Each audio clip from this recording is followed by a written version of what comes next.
चलते हैं सीधा नितिन जी के पास में और नितिन जी से पूछते हैं, क्योंकि नितिन जी बहुत ही बुलिश है बाजार को लेकर के और अभी भी कॉन्फिडेंस पूरा है।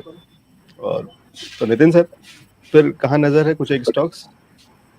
लवजी जी, पहले मैं एक चीज क्लियर कर दूं, मेरा व्यू ये नहीं रहा है कि बॉटम हो चुका है। मेरा व्यू ये रहा था कि मैंने जो अपनी बात रखी थी कि बॉटम फिशिंग जो है किया जा सकता है और डिफरेंट डिफरेंट स्पेल में बॉटम फिशिंग करने की मैं हमेशा सलाह देता हूं। देखिए, मैं यहाँ पर एक विशाल जी की बात से सहमत हूँ। उन्होंने 17,500-600 की बात की।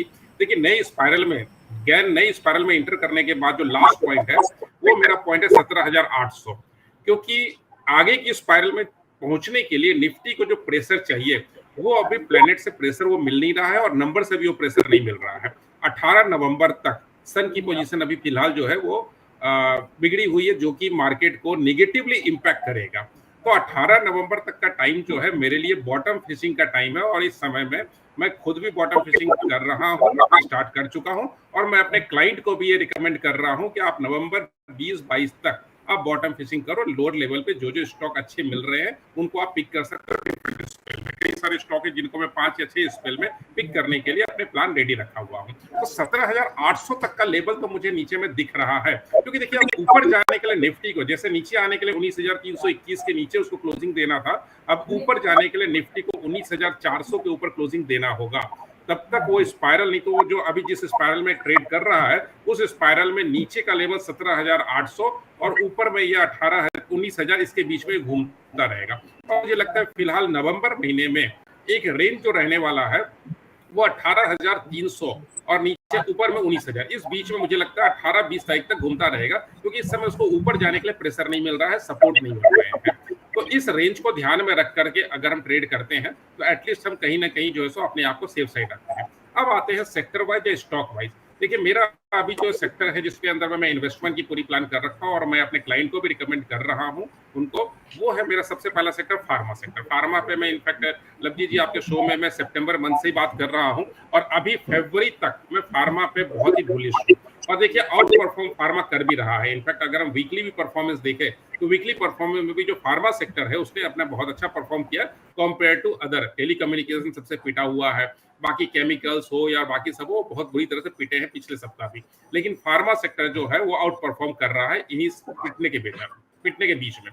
देखिए, एक जो फंडामेंटली जो मैं बात करूंगा, वार की बात हो रही है या बाकी जो जियोपॉलिटिकल टेंशन की बात हो रही है, देखिए वर्ल्ड वार का तो कहीं कोई सिचुएशन बन नहीं रहा है।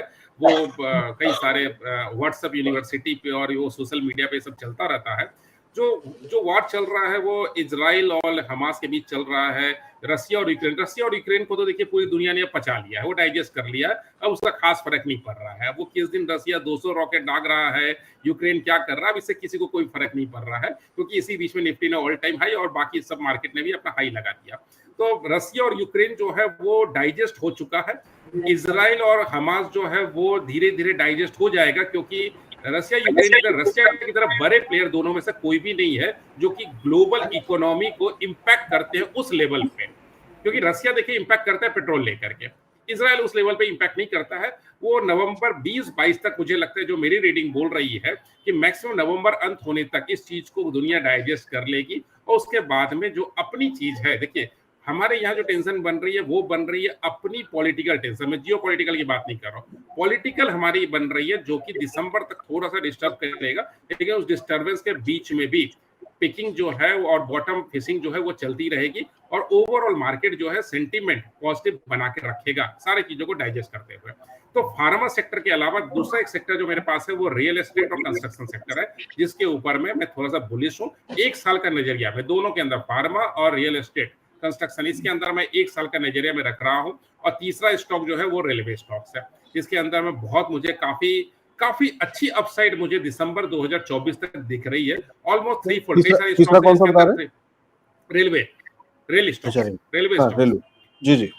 तो इसके अंदर में इस 3 सेक्टर के अंदर में मैं अभी, मेरी जो प्लान हो रखी है नवंबर महीने की, इनफैक्ट वो इस 3 सेक्टर के अंदर इन्वेस्ट करने की, मेरा ऑलरेडी इन तीनों सेक्टर में इन्वेस्टमेंट बना हुआ है और मैं बीच बीच में कुछ प्रॉफिट भी बुक करता हूँ और उसके बाद चर्निंग करता रहता हूँ। इसके अंदर में ये एक डिस्क्लोजर भी है और कई स्टॉक्स के अंदर में मैं डिफरेंट स्पेल के अंदर में 3 स्पेल या 4 स्पेल के अंदर में इन्वेस्टमेंट करने की प्लान रखा हूँ। और उसी हिसाब से अपने क्लाइंट को भी रिकमेंड करता हूँ। तो इस 3 सेक्टर को मैं नवंबर महीने के लिए लेके चल रहा हूँ। बाकी तो कई सारे सेक्टर है जिसके अंदर ऑलरेडी इन्वेस्टमेंट बना हुआ है, जिसको मैं नहीं छेड़ रहा हूँ, और वो लंबा नजरिया है दिसंबर 2024 या 2025 तक के लिए। तो इसको मैं कई बार आपके शो पे डिक्लेयर कर चुका हूँ, डिस्क्लोज कर चुका हूँ। बट अभी फिलहाल मैं दर्शकों के लिए railway, real estate, construction, pharma, इस 3 को मैं रिकमेंड करता हूँ। ठीक है, तो थीम आपने बता दी सर, कोई स्टॉक स्पेसिफिक भी स्ट्रेटेजी डिस्कस करेंगे अभी? स्टॉक स्पेसिफिक में देखिए, अगर मैं फार्मा की बात करूं तो मुझे सन फार्मा, इप्का लैब, ये दोनों बढ़िया लग रहा है। और इसके अंदर में मैं इप्का की बात को, इनफैक्ट मंडे को इप्का के ऊपर में हमने बात भी की थी। तो इप्का लैब के ऊपर में मुझे जो टारगेट दिख रहा है, फरवरी तक का जो मुझे टारगेट दिख रहा है 983 के आसपास में, इनफैक्ट कल की क्लोजिंग हुई है, और फरवरी तक का मैं इसका टारगेट अगर लेता हूं तो मुझे ये स्टॉक 1390 1390 तक का टारगेट मुझे टच करता हुआ दिख रहा है, ये स्टॉक इप्का। और अगर रियल एस्टेट की बात करो तो देखिए, रियल एस्टेट में कई सारे पोर्टफोलियो में स्टॉक है, एक स्टॉक की बात नहीं की जा सकती यहाँ पर। इनफैक्ट गॉडरेज प्रॉपर्टीज में भी इन्वेस्टमेंट है। इसके अलावा मैं रेलवे स्टॉक की बात करूं तो आरवीएनएल में मेरी इन्वेस्टमेंट बनी हुई है, इसमें मैं काफी चर्निंग भी कर रहा हूं। इनफैक्ट आप ही के शो के माध्यम से जब लोकेश जी से भी बात होती थी तो उन्होंने भी आरवीएनएल को जो सो बहुत मजबूती से रखा था। तो आरवीएनएल के अंदर में मैं कई बार चर्निंग कर रहा हूं और कुछ इन्वेस्टमेंट भी रखा हुआ हूं। तो एक पार्ट जो है वो चर्निंग के लिए और एक पार्ट इन्वेस्टमेंट के लिए, जिसके अंदर में बना हुआ हूं। जी, ठीक है। ये कुछ एक सेक्टर्स और उसके कुछ एक स्टॉक्स जहाँ पे है नजर।